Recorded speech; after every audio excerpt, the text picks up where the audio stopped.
Well, GDP was conceived during World War II by John Maynard Keynes as a way of taxing the British people for the war effort.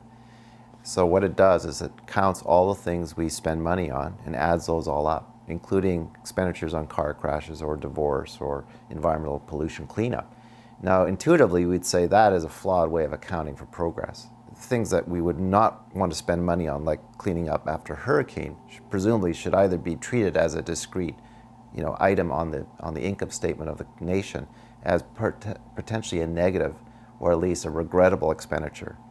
At the same time, the GDP fails to measure things like the time we spend with our families or our children or volunteering, things that actually contribute to social capital of a society. So it fails on one hand to measure the things that make life worthwhile, as Robert Kennedy said, and it inappropriately measures the things that we are degrading our social, our human and natural capital. The other thing that's flawed is there's no balance sheet for the nation. The GDP is like an income statement with just looking at expenditures or revenues. If there's no accounting of the assets, of the capital that actually underscores society, human, social, natural capital, then we are flying a 747 with a joystick. And the joystick has been GDP, and it's time for us to mature and grow up and redesign the whole national, international accounting system. Our whole economy, the global economy, is based on debt money. That means that every mortgage, which means a pledge unto death in French, contributes to a collective debt enslavement economy, where all of us are basically working about 42 cents on every dollar we spend. It goes to interest payments on the collective debt. We see over time, with the beautiful power of compound interest, that debt grows and grows, and it can never be repaid. And so we're at the stage globally where that debt mountain is so big that it will cannibalize. That's why I use cancer as my metaphor.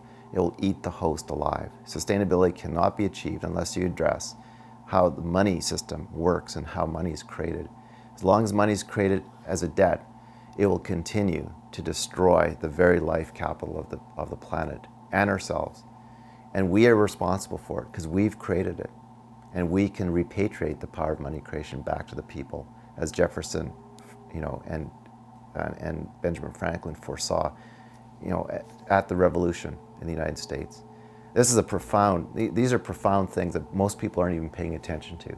So the collapse in the United States is a perfect window for courage by Congress, by the President, to repatriate the power of money creation, as Abraham Lincoln himself forewarned against, and which happened with the Federal Reserve establishment in 1913. Same thing in Canada, Britain, France, everywhere on the planet. These are huge macroeconomic changes that have to be put into place now.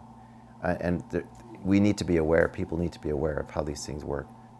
Progress to me is defined in terms of happiness. Happiness in Greek means well-being of the spirit. In the indigenous cultures that I studied, progress is in the form of a medicine wheel. We are four aspects: emotional, physical, mental, and spiritual.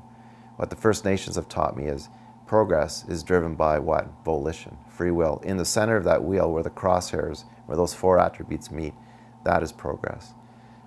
Each one of us can look in the mirror and say, is our medicine wheel balanced? And we can scale it up to societal.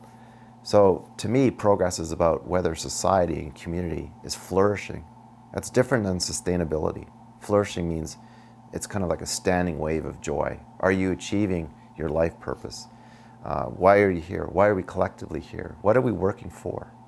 Is the question of progress. And I think that has to do with ultimately happiness, which in Greek means well-being of the spirit.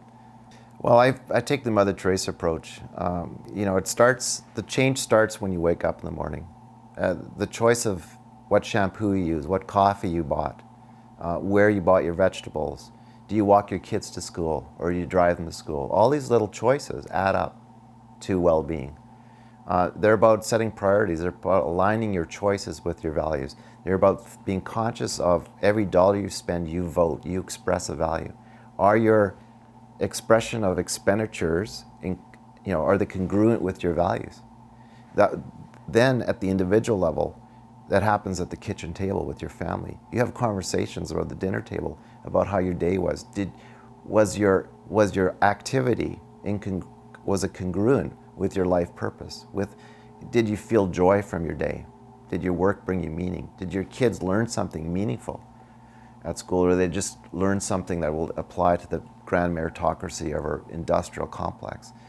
So individually, I see it happening every day in my community in Edmonton, and I see it happening around the world. So it gives me great hope that at the individual level, we are not paralyzed, we are very powerful. And when we mobilize and when we become conscious and act with virtue, then the world will change.